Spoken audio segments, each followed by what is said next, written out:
بڑے بڑے بدچلن بچے کو، اوباس بچے کو، جو کردار کے اعتبار سے ٹھیک نہیں تھے، بدچلن عورت، بدچلن بچے کو اللہ کے رسول صلی اللہ علیہ وسلم پیچھے لگا دیے، اللہ کے رسول صلی اللہ علیہ وسلم کے پیچھے لگا دیے۔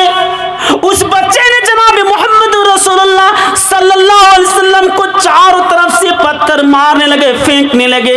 اللہ کے رسول صلی اللہ علیہ وسلم پتھر کھا کر آپ گر پڑے، آپ کے ایڑی پر چوٹ آئے، آپ صلی اللہ علیہ وسلم زمین پر گر پڑے، آپ ٹخنوں کے بل بیٹھ گئے، اور حضرت زید بن حارث رضی اللہ تعالیٰ عنہ اللہ کے نبی جناب محمد رسول اللہ صلی اللہ علیہ وسلم کے پاس سے وہ بھی اللہ کے رسول صلی اللہ علیہ وسلم کو جب جو اپنے بدن سے اس طرح محبت کرنے لگے، جب وہ پتھر کو اپنے آپ ور لیتے تھے، رسول صلی اللہ علیہ وسلم کو بچانے کے لیے، تاکہ میرے سینہ میں، میرے بدن میں وہ چوٹ لگے، اس کو بھی لہولوان کر دیا، اللہ کے رسول صلی اللہ علیہ وسلم کو بھی لہولوان کر دیا۔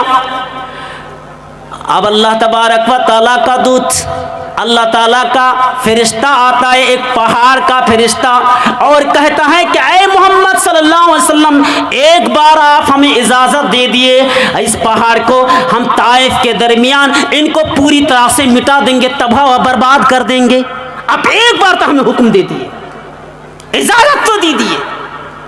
نبی محمد رسول اللہ صلی اللہ علیہ وسلم فرماتے نہیں، یہ تو نادان ہے، ناسمجھ ہے، بے عقل ہے، تو سمجھ نہیں ان کے اندر، ہو سکتا ہے کہ آنے والی نسل اچھی ہو جائے، اسی لیے میں صبر کرتا ہوں۔ اللہ کے رسول صلی اللہ علیہ وسلم کا قصور کیا تھا، اللہ کے رسول نے کسی کا ریپ کیا، نہ کسی کی چوری کی، نہ کسی پر ڈاکہ ڈالا، نہ کسی کی ہتیا کیا، اللہ کے رسول صلی اللہ علیہ وسلم نے تو اس طرح کی کوئی بات نہیں کی، اس طرح کے کوئی کام نہیں کیا، پھر بھی اللہ کے نبی جناب محمد رسول اللہ صلی اللہ علیہ وسلم کو مار مار کر لہولوان کر دیا۔ میرے بھائیوں، اتنے خون خرابہ ہونے کے باوجود، اتنی تکلیف دینے کے باوجود، اتنی پریشانی میں ڈالنے کے باوجود، اتنی تکلیف دینے کے باوجود، اتنی عذاب پہنچانے کے باوجود، اللہ کے رسول صلی اللہ علیہ وسلم نے دین کو نہیں چھوڑا۔ پھر بھی اللہ کے رسول فرماتے ہیں کہ صبر کرتا ہوں، میں صبر کرتا ہوں۔ اسی طرح آپ صلی اللہ علیہ وسلم ایک باغ میں پہنچے، اس باغ میں ایک باپ بیٹا رہتا تھا، عتبہ اور شیبہ، اور اس کا ایک غلام تھا، وہ غلام کا نام تھا عداس۔ وہ عداس انگور کے چھوڑا لائے، اور اللہ کے رسول صلی اللہ علیہ وسلم اور زید بن حارث رضی اللہ تعالیٰ عنہ کو دیا، ان دونوں نے انگور کھایا۔ انگور کھانے کے بعد جب اللہ کے رسول اس انگور کو بسم اللہ کہہ کر منہ میں ڈالا، تو عداس کہنے لگا کیا بات ہے، یہ تو میں پہلی بار یہ نام سن رہا ہوں، یہ بسم اللہ کیا چیز ہے؟ کہا کہ نوجوان، تم کہاں کے رہنے والے ہو؟ کہا کہ میں یونس علیہ السلام کے قبیلے میں رہنے والا ہوں۔ کہا کہ وہ تو میرا چچیرا، وہ تو میرا بھائی ہے، اس لیے کہ وہ بھی نبی ہے۔ تو عداس اسی وقت مسلمان ہو گئے۔ تو عتبہ اور شیبہ کہا، ارے تو نے اپنا دین چھوڑ دیا، اپنا دھرم چھوڑ دیا؟ کہا کہ نہیں، یہی سچا نبی ہے، یہی اصل نبی ہے۔ جناب محمد رسول اللہ طائف سے آ کر آپ صلی اللہ علیہ وسلم ہجرت کے لیے آپ نکل پڑے۔ تو ہجرت کرنے سے پہلے مکہ میں ایک جگہ ہے جس جگہ کا نام ہے دار الندوہ۔ کیا نام؟ دار الندوہ ایک پارلیمنٹ ہے جہاں پہ وچار فیصلہ ہوتا ہے، جہاں پہ قانون نافذ کیا جاتا ہے، جہاں پہ بل پاس ہوتا ہے، اس جگہ کا نام ہے دار الندوہ۔ جب بھی کسی معاملہ میں فیصلہ ہوتا تھا تو سب سے پہلے دار الندوہ میں فیصلہ کرتے تھے۔ تو یہاں پہ دار الندوہ میں اللہ کے رسول صلی اللہ علیہ وسلم کے مارنے کی پلاننگ کی جا رہی تھی کہ اللہ کے رسول صلی اللہ علیہ وسلم کو کیسے مارا جائے، دنیا سے کیسے اس کو رخصت کر دیا جائے، تاکہ اسلام کی بات نہ پھیلے، تاکہ اسلام جیسے مذہب اڑ جائے، قرآن جیسی کتاب اڑ جائے۔ تو کیسے مارا جائے؟ 11 وہاں پہ فیصلہ کرنے والے 11 بڑے بڑے لیڈر تھے، بڑے بڑے نیتا تھے، منتری تھے، وہاں پہ ایک شیطان بھی تھا، بڑے شیطان بھی تھا۔ تو سب نے کہا کہ رسول صلی اللہ علیہ وسلم کو کیسے مارا جائے؟ اللہ تعالیٰ قرآن کریم کے اندر فرماتا ہے وَإِذْ يَمْكُرُ بِكَ الَّذِينَ كَفَرُوا لِيُثْبِتُوكَ أَوْ يَقْتُلُوكَ أَوْ يُخْرِجُوكَ۔ اے نبی صلی اللہ علیہ وسلم، آپ یاد کیجئے اس وقت کو جب کافروں نے آپ کو قید کرنے کی کوشش کی، قید کرنے کی پلاننگ کر رہے تھے، ષڑینتر کر رہے تھے، چال چل رہے تھے، مکر کر رہے تھے۔ او یقتلوکا، یا تو آپ کو قتل کر دیا جائے، او یخرجوکا، یا تو آپ کو جلا وطن کر دیا جائے، آپ کو مکہ سے نکال دیا جائے، آپ کو نکالنے کے لیے، قید کرنے کے لیے، اپنے آپ کو قتل کر ڈالنے کے لیے، مارنے کے لیے، دنیا سے رخصت کر دینے کے لیے جب وہ چال چل رہے تھے، جب وہ پلاننگ کر رہے تھے، تو میں بھی پلاننگ کر رہا تھا۔ اللہ فرماتا ہے میں بھی پلاننگ کر رہا تھا۔ وہ دنیا میں پلاننگ کرتا ہے، اس سے پہلے میں پلاننگ کر رہا تھا۔ اللہ تعالیٰ نے پہلے ہی سب فیصلہ کر چکا ہے کیا ہونے والا ہے۔ تو اللہ کے نبی جناب محمد رسول اللہ صلی اللہ علیہ وسلم کو پہلے اللہ تعالیٰ نے بتا دیا کہ وہ لوگ آپ کو مارنے کے لیے پلاننگ کر رہے تھے، میں بھی آسمان میں پلاننگ کر رہا تھا، اور میرے علاوہ مجھ سے بڑا کوئی پلاننگ کرنے والا دنیا آسمان میں کوئی نہیں۔ کوئی ہے اللہ سے بڑھ کر پلاننگ کرنے والا، چال چلنے والا؟ کوئی نہیں ہے۔ تو اللہ کے نبی جناب محمد رسول اللہ صلی اللہ علیہ وسلم کو مارنے کے لیے جو پلاننگ کر رہے تھے، دار الندوہ میں میٹنگ چل رہی تھی، دار الندوہ میں فیصلہ کر رہا تھا، اور کہا کہ اپنے اپنی رائے بتایا جائے۔ سب نے اپنی اپنی رائے پیش کی۔ کسی نے کہا کہ اللہ کے رسول صلی اللہ علیہ وسلم کو مار دیا جائے۔ شیطان نے کہا نہیں، یہ وہ نہیں ہو سکتا، نہیں، اس کو مارنے سے اور جو ان کے ساتھی ہیں ہمارے اوپر ٹوٹ پڑیں گے، حملہ کریں گے، نہیں، یہ نہیں ہو سکتا، یہ رائے ٹھیک نہیں ہے۔ چلو اور کوئی بتاؤ۔ 11 آدمی تھے، بڑے بڑے لیڈر۔ ایک نے کہا کہ اس کو جلا وطن کر دیا جائے۔ کہا کہ نہیں، یہ بھی نہیں ہو سکتا۔ کیوں نہیں ہو سکتا؟ کیونکہ پہچانتا نہیں، جانتا نہیں ہے، اگر جلا وطن کر دیا پھر بھی وہ لوٹ آئے گا، تو یہ بھی نہیں کرنا چاہیے۔ تو کہا کہ ٹھیک ہے قید کر لیا جائے۔ کہا کہ نہیں، یہ بھی نہیں ہو سکتا۔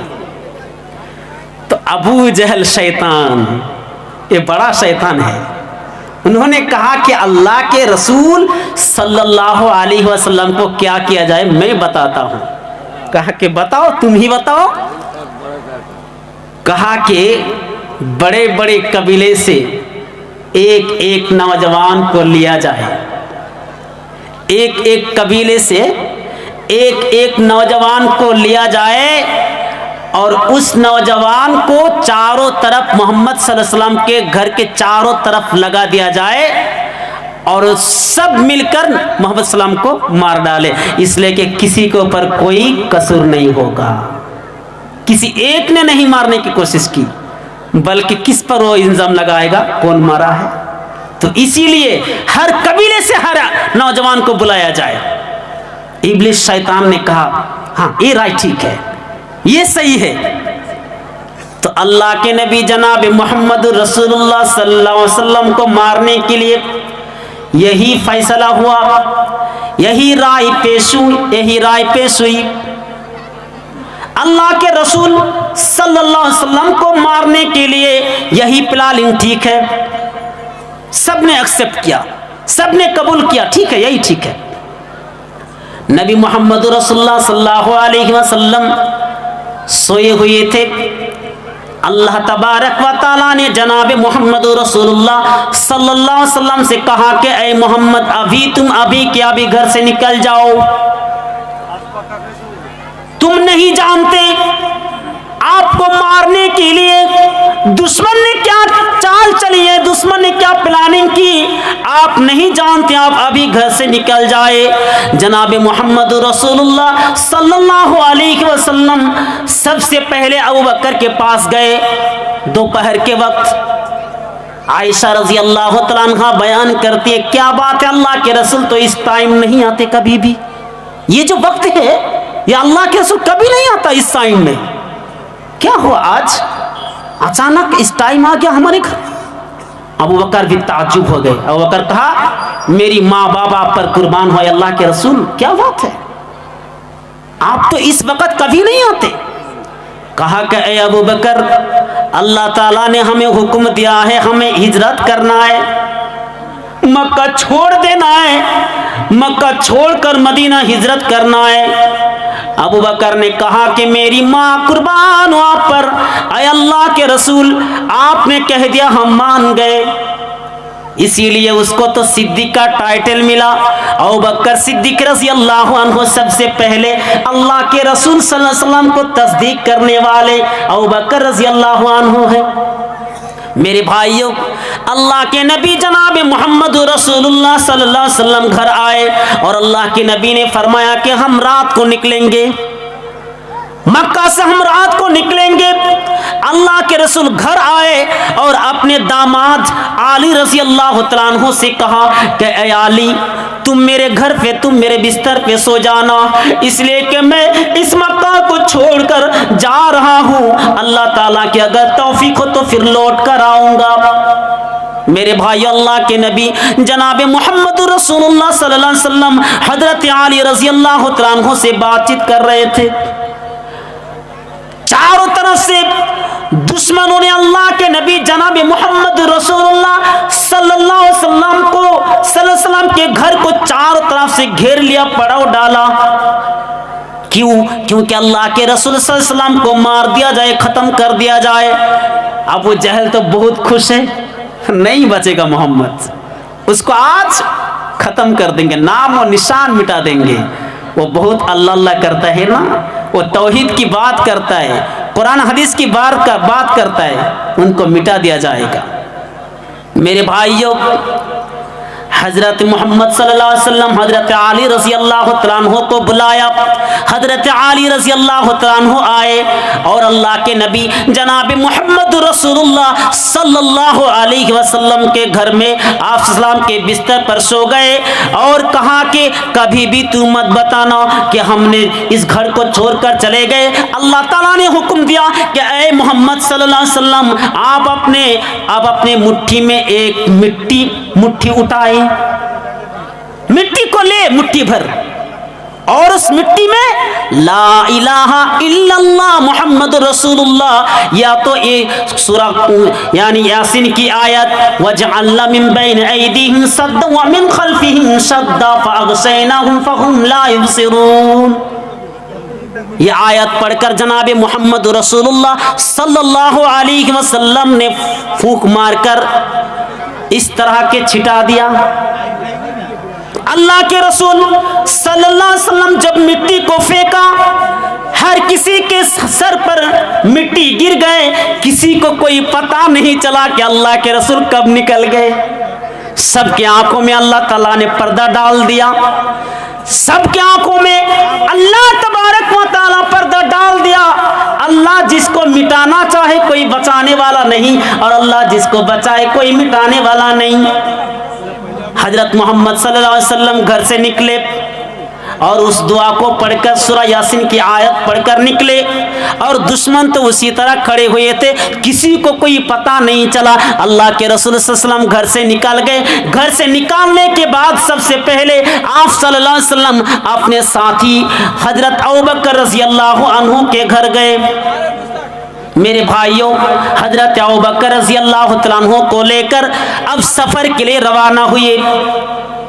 ادھر مکہ والوں یعنی اس اللہ کے نبی جناب محمد رسول اللہ صلی اللہ علیہ وسلم کے گھر میں ایک آدمی آئے اور کہا کہ تم لوگ کس کا انتظار کر رہے ہو؟ کہا کہ محمد صلی اللہ علیہ وسلم کا انتظار کر رہا ہوں۔ کہا کہ پاگل ہے تم لوگ، تم محمد کا انتظار کر رہے ہو؟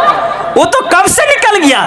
کہا کیا بات کرتے ہو؟ کہا کہ ہاں وہ تو اللہ کے نبی صلی اللہ علیہ وسلم کب سے نکل گئے. کہا کہ دیکھتا ہوں. جب گھر میں اپنے نظر دوڑائے تو کہا کہ نہیں محمد ابھی گھر میں ہے, ابھی گھسا نہیں. جب صبح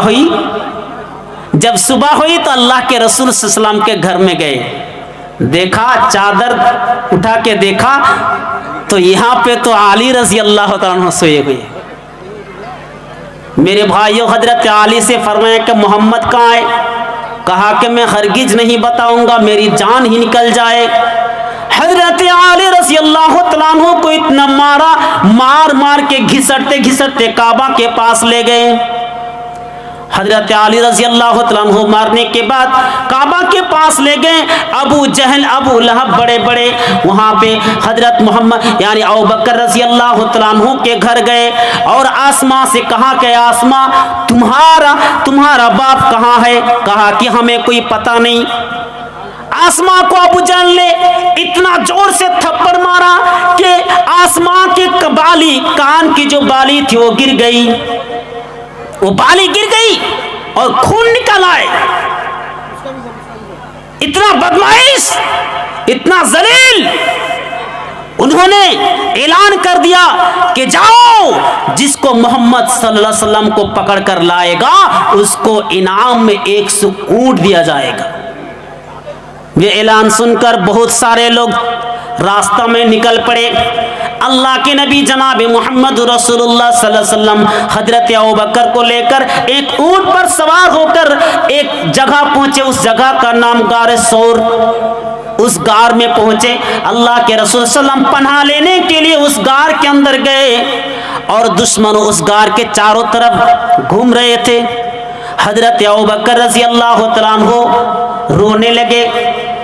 کہا کہ کیا بات ہے ابوبکر, تو کیوں رو رہا ہے؟ کہا کہ اے اللہ کے رسول, دشمن تو ہمارے آنکھوں کے سامنے کہیں دیکھ نہ لے. جناب محمد رسول اللہ صلی اللہ علیہ وسلم نے فرمایا, اے ابوبکر, اللہ تبارک و تعالی ہمارے ساتھ ہے. اللہ جس کے ساتھ ہے اس کا کوئی بال بھی باقا نہیں کر سکتا. اللہ جس کے ساتھ ہے کوئی کچھ نہیں کر سکتا.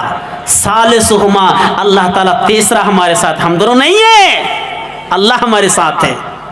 اور وہاں پہ محمد صلی اللہ علیہ وسلم کو آرام کرنے کے لیے, تاکہ آپ صلی اللہ علیہ وسلم تھوڑا آرام کرے, اسی لیے وہاں پہ کچھ گڈھا تھے. اس گڈھے کو مٹی لے کر بجھا دیا گیا. اب ایک ہی گڈھا باقی رہ گیا. وہاں پہ ابوبکر رضی اللہ تعالیٰ عنہ اپنا پیر رکھے.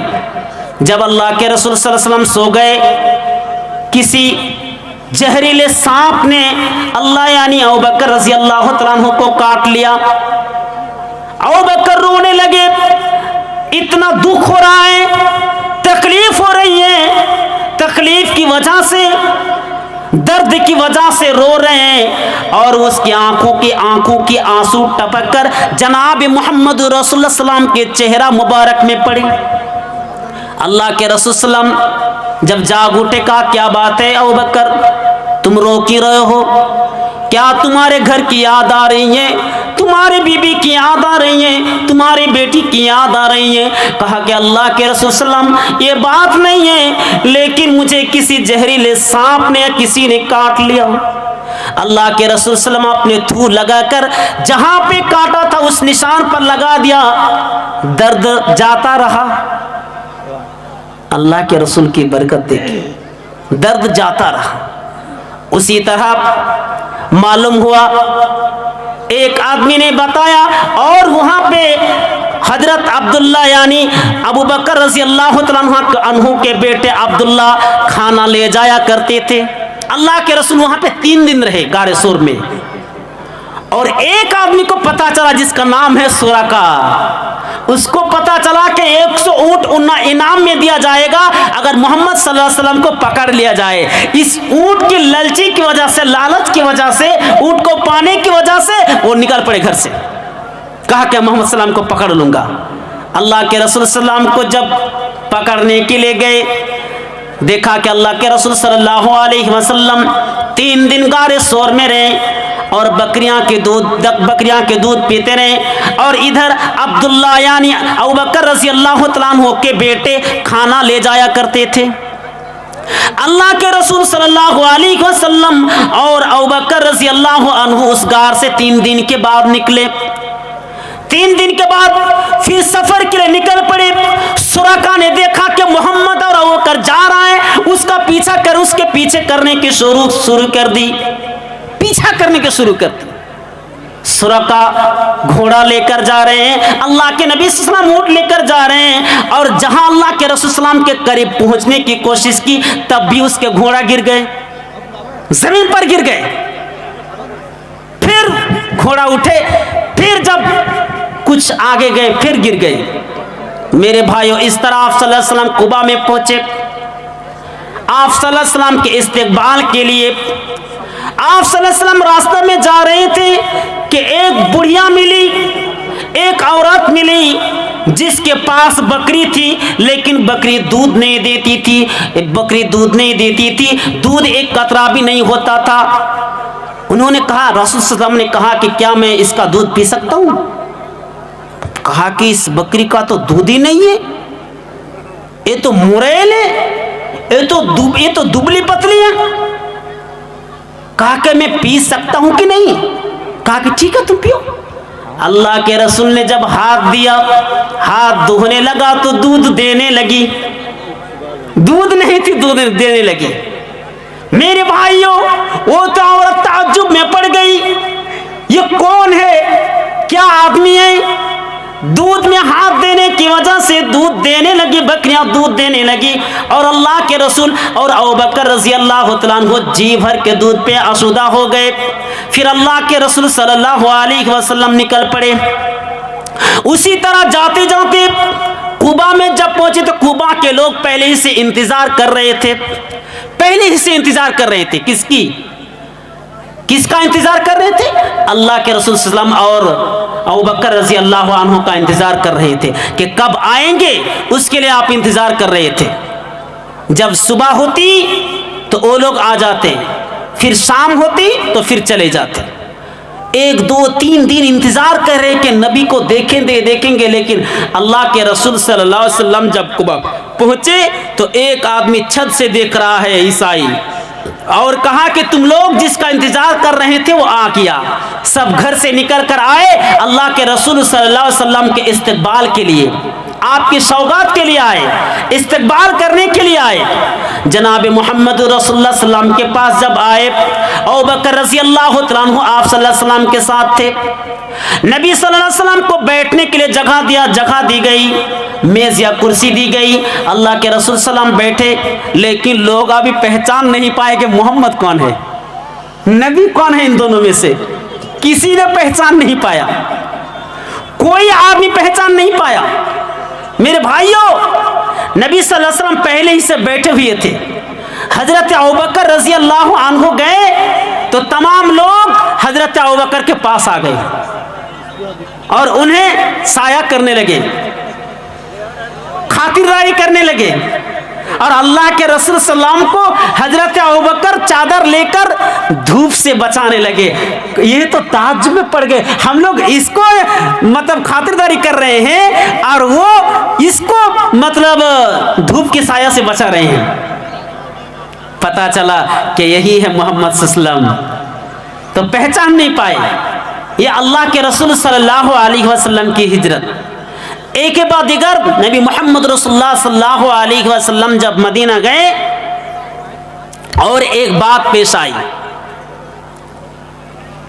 بدر، احد، یہ تمام چیزیں پیش آئی۔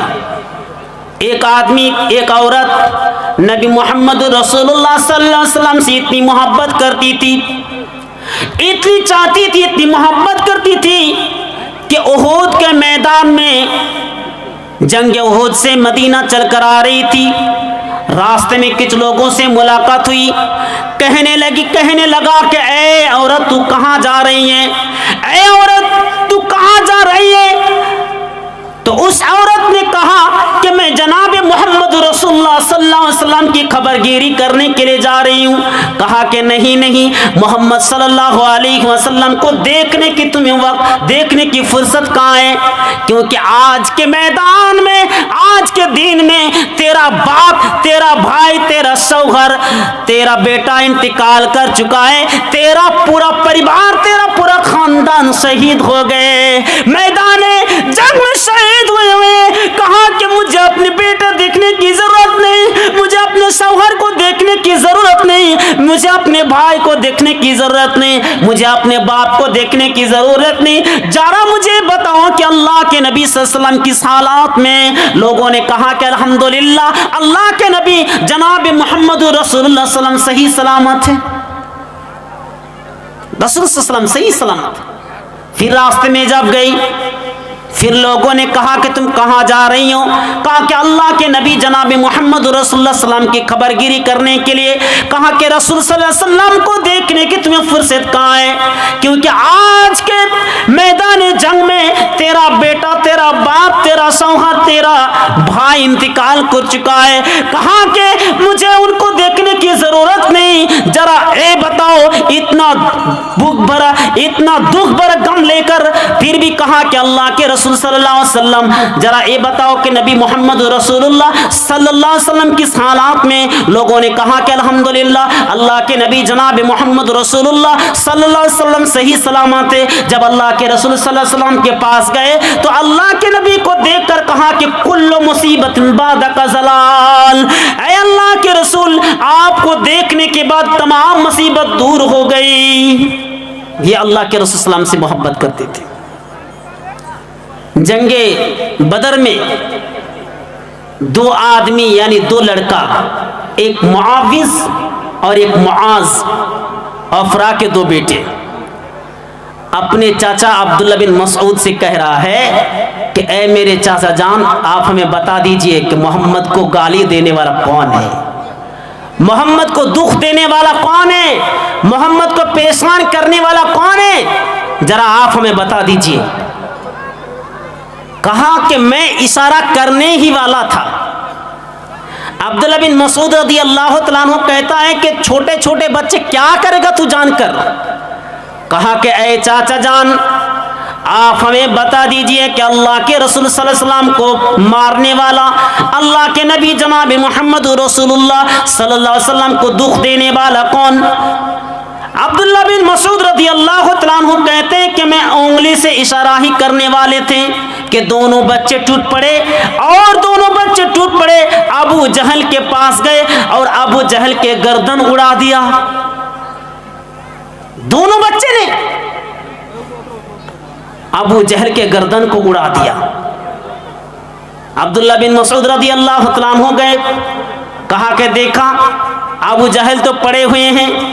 ابو جہل افسوس کرتا ہے, مجھے اس بات کا دکھ نہیں کہ میں مر رہا ہوں, مجھے اس بات کا دکھ ہے کہ میں معمولی سی بچے کے ہاتھ سے میں مر رہا ہوں. معمولی بچہ ہے جو ابھی تک اسلام کے بارے میں کچھ نہیں جانتا ہے, مجھے اس بات کا دکھ ہے کسی بڑے آدمی کے ہاتھ سے میں نہیں مر رہا ہوں. عبداللہ بن مسعود نے گردن کے رگ کو کاٹ کر, چمڑی کو کاٹ کر اللہ کے رسول صلی اللہ علیہ وسلم کے پاس آئے, اور اللہ کے رسول صلی اللہ علیہ وسلم نے فرمایا کہ آج کا فرعون ختم ہو گیا. ہر دور میں ایک فرعون ہے, لیکن میرے دور میں ابو جہل فرعون ہے, آج کا فرعون ختم ہو چکا. میرے بھائیو, اللہ کے نبی جناب محمد رسول اللہ صلی اللہ علیہ وسلم کی وفات کے بارے میں ہم بات کریں گے. تو اللہ کے رسول صلی اللہ علیہ وسلم کی وفات کے بارے میں بہت سارے چیز ہوئی. اللہ کے رسول صلی اللہ علیہ وسلم پہلے بیمار ہوئے. کہاں بیماری شروع ہوئی؟ جنگ خیبر میں ایک خاتون نے اللہ کے رسول صلی اللہ علیہ وسلم کو گوشت میں زہر ملا کر پلا دی تھی. اللہ کے رسول صلی اللہ علیہ وسلم کو زہر دے کر مارنے کی کوشش کی. جنگ خیبر میں واقعہ پیش آیا, اور اللہ کے رسول صلی اللہ علیہ وسلم اسی زہر کی وجہ سے تڑپ رہے تھے. کچھ دن کے بعد وہ بیماری بڑھتی چلی گئی, بیماری بڑھتی چلی گئی. اللہ کے رسول صلی اللہ علیہ وسلم مرض الموت میں موت کے قریب جب پہنچے تو صرف یہی کہتے تھے لعن اللہ الیہود والنصارى، یہودیوں اور نصارہ کے اوپر اللہ تعالیٰ کی لعنت، ان کے اوپر بھٹکار برسے، اللہ کی لعنت و اللہ کی بھٹکار برسے ان لوگوں پر جنہوں نے انبیاء کرام کے قبر کو عبادت گاہ بنا لیا، جنہوں نے انبیاء علیہ السلام کی قبر کو عبادت کرنے کی جگہ بنا لی، انبیاء علیہ السلام کے مرنے کے بعد انہوں نے اپنے نبیوں کی قبر کو عبادت گاہ بنا لی، ان لوگوں پر اللہ تبارک و تعالیٰ کی لعنت ہو، اللہ کی بھٹکار بار سے۔ میرے بھائی، اللہ کے نبی جناب محمد رسول اللہ صلی اللہ علیہ وسلم مضطرب ہیں، بے قرار ہیں، بے چین ہیں، پھر بھی مرض الموت میں اللہ کے نبی صلی اللہ علیہ وسلم فرماتے ہیں الصلاۃ الصلاۃ وما ملکت ایمانکم، تم نماز کبھی نہیں چھوڑنا، نماز کبھی نہیں چھوڑنا۔ اللہ کے نبی جناب محمد رسول اللہ صلی اللہ علیہ وسلم مرض الموت کے قریب اللہ کے رسول صلی اللہ علیہ وسلم نماز کے لیے یہی بات بتاتے تھے کہ تم نماز کبھی نہیں چھوڑنا۔ یہودیوں کے اوپر لعنت و بھٹکار برسے۔ جب میرے بھائیوں اللہ کے رسول صلی اللہ علیہ وسلم کی مرنے کی جب قریب پہنچے، جب آپ کی مرض الموت اور زیادہ بیماری بڑھ گئی تو اللہ کے رسول صلی اللہ علیہ وسلم اٹھ نہیں پا رہے تھے۔ اللہ کے نبی صلی اللہ علیہ وسلم کبھی ادھر لیٹتے، کبھی ادھر کرٹ مارتے۔ نبی محمد رسول اللہ صلی اللہ علیہ وسلم اپنے لوٹا میں ہاتھ کو رکھتے اور فرماتے انا سکرۃ الموت، موت کی سختی کتنی کٹھین ہے، موت کی سختی کتنی کٹھین ہے۔ میرے بھائیوں، نبی محمد رسول اللہ صلی اللہ علیہ وسلم حضرت عائشہ رضی اللہ تعالی عنہا کے گھر میں آپ صلی اللہ علیہ وسلم جانے کی کوشش کی، کہا کہ میں عائشہ رضی اللہ تعالی عنہا کے گھر میں جاؤں گا۔ تمام بیویوں نے اجازت دے دی کہ آپ اسی کے گھر میں جائیے۔ حضرت عائشہ رضی اللہ تعالی عنہا کے گود میں حضرت عائشہ رضی اللہ تعالیٰ عنہ کے ران میں اللہ کے نبی جناب محمد رسول اللہ صلی اللہ علیہ وسلم اپنے ماتھا کو، اپنے سر کو رکھ دیے، اور رکھنے کے بعد حضرت محمد صلی اللہ علیہ وسلم اوپر کی طرف دیکھ رہے ہیں اور اشارہ کر رہے ہیں کہ مجھے مسواک دو۔ حضرت عائشہ رضی اللہ تعالیٰ عنہ مسواک چبا کر اللہ کے نبی جناب محمد رسول اللہ صلی اللہ علیہ وسلم کے منہ میں ڈال دیتے ہیں۔ یہ مرض الموت کے قریب اللہ کے رسول صلی اللہ علیہ وسلم وہ مسواک لے کر آپ صلی اللہ علیہ وسلم اللہ کے پاس چلے گئے، اللہ کے پیارا ہو گئے، آپ کا انتقال ہو گیا، آپ دنیا سے رخصت کر بیٹھے۔ اس سے پہلے، مرنے سے پہلے آپ صلی اللہ علیہ وسلم نے تمام صحابہ کرام سے کہا تھا کہ لاؤ میرے پاس ایک کاغذ لے کے آؤ، ایک تحریر لے کے آؤ، میں تمہیں کچھ لکھ کر دوں۔ صحابہ کرام رضی اللہ تعالیٰ عنہ میں اختلاف پیدا ہو گیا۔ حضرت عمر رضی اللہ تعالیٰ عنہ نے فرمایا اے اللہ کے نبی جناب محمد رسول اللہ صلی اللہ علیہ وسلم، آپ ہمیں کیا لکھ کے دیں گے؟ اللہ کے رسول نے فرمایا کیا لکھ کے دیں گے؟ یعنی عمر رضی اللہ تعالیٰ نے فرمایا ہمارے پاس تو ابھی قرآن موجود ہے، حدیث موجود ہے، کیا ضرورت ہے اس چیز کی؟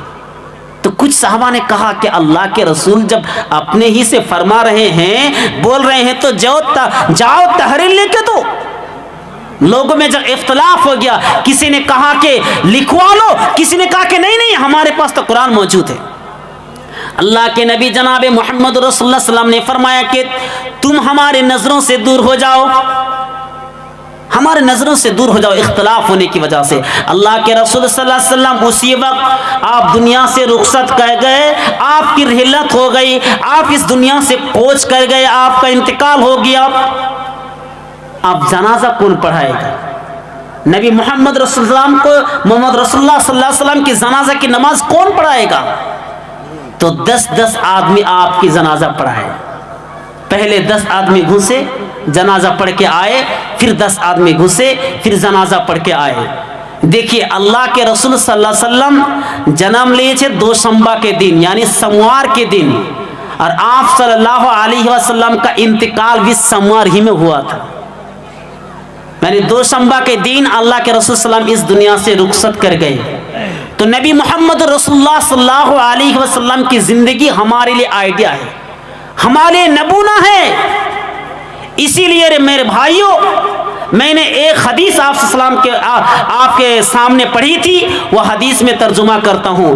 لا یؤمن احدکم حتی اکون احب الیہ من والدہ وولدہ والناس اجمعین. تم میں سے کوئی اس وقت تک مومن نہیں ہو سکتا, اس وقت تک کامل مومن نہیں ہو سکتا جب تک کہ تم اپنی مال, اپنی ضرورت, اپنی اولاد, اپنے جان و مال, اپنے تمام چیزوں سے زیادہ مجھے محبوب نہ بنا لو, پیارا نہ ہو جاؤ, تب تک تم مومن نہیں ہو سکتا. یعنی اللہ کے نبی جناب محمد رسول اللہ صلی اللہ علیہ وسلم کی محبت تمام چیزوں سے بڑھ کر ہونی چاہیے, اپنے اولاد سے بھی بڑھ کر, اپنی ذریات سے بھی بڑھ کر, اپنے باپ سے بھی بڑھ کر, اپنی مال و دولت سے بھی بڑھ کر اللہ کے نبی جناب محمد رسول اللہ صلی اللہ علیہ وسلم کی محبت ہونی چاہیے. اس لیے اللہ کے رسول صلی اللہ علیہ وسلم حضرت عمر رضی اللہ تعالیٰ عنہ کے ہاتھ میں پکڑے ہوئے تھے. حضرت عمر رضی اللہ تعالیٰ عنہ نے فرمایا, اے اللہ کے رسول, آپ کو میں تمام چیزوں سے محبت کرتا ہوں, سب سے بڑھ کر محبت کرتا ہوں, لیکن میں اپنی جان سے محبت نہیں کرتا. اللہ کے رسول صلی اللہ علیہ وسلم نے فرمایا, اے عمر, تم مومن نہیں ہو سکتے جب تک کہ تم اپنے جان سے بھی زیادہ محبت نہ کرو. عمر رضی اللہ تعالیٰ عنہ نے فرمایا, اے اللہ کے رسول, میں آپ کو اپنی جان سے بھی زیادہ محبت کرتا ہوں. رسول صلی اللہ علیہ وسلم نے فرمایا, اے عمر, الان, ابھی تم پورا مکمل مومن ہو چکے. میرے بھائیوں,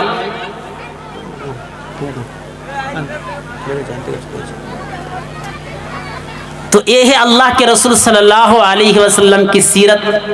نبی محمد رسول اللہ صلی اللہ علیہ وسلم کی زندگی ہمارے لیے اسوہ حسنہ ہے, ہمارے لیے نمونہ ہے. قرآن مجید میں ایک جگہ اللہ تعالیٰ نے فرمایا, قل ان کان آباؤکم و اخوانکم و ازواجکم و ابناؤکم و اخوانکم و ازواجکم و عشیرتکم و اموال ترکتموها. اللہ تبارک و تعالیٰ 8 چیزوں کے نام لے کر فرمایا, قل ان کان آباؤکم, اے نبی جناب محمد رسول اللہ صلی اللہ علیہ وسلم, آپ فرما دیجئے لوگوں سے کہ اگر تم اپنے باپ سے محبت کرنا چاہتے ہو, اگر تم اپنے باپ سے محبت کرتے ہو, وَأَبْنَاؤُكُمْ, اگر تم اپنے بیٹوں سے محبت کرتے ہو, وَإِخْوَانُكُمْ, اگر تم اپنے بھائی سے محبت کرتے ہو, وَأَزْوَاجُكُمْ, اگر تم اپنے بیوی سے محبت کرتے ہو, اپنے جوڑوں سے محبت کرتے ہو, اپنے گھر والی سے محبت کرتے ہو, وَأَمْوَالٌ اقْتَرَفْتُمُوهَا, اگر تم اپنے مال سے محبت کرتے ہو, وَأَمْوَالٌ اقْتَرَفْتُمُوهَا وَتِجَارَةٌ تَخْشَوْنَ كَسَادَهَا, اور اگر تم اپنے اس مال سے, اس تجارت سے, اس بزنس سے اگر ڈر ہے کہیں یہ نقصان نہ ہو جائے, تم اپنے بزنس کے نقصان سے اگر تم ڈرتے ہو, اور جس چیز سے, کھیتوار سے, زمین اناج سے تم اس سے محبت کرتے ہو, تو سولو فتربصو, اللہ تبارک و تعالیٰ کے احب الی اللہ و رسولی, اللہ تبارک و تعالیٰ اور جناب محمد رسول اللہ صلی اللہ علیہ وسلم اور اللہ تبارک و تعالیٰ کی راہ میں جہاد کرنے سے زیادہ اگر ان تمام چیزوں میں محبت آ جائے تو اللہ تبارک و تعالیٰ کا عذاب کا انتظار کرنا. کیا پتہ چلا؟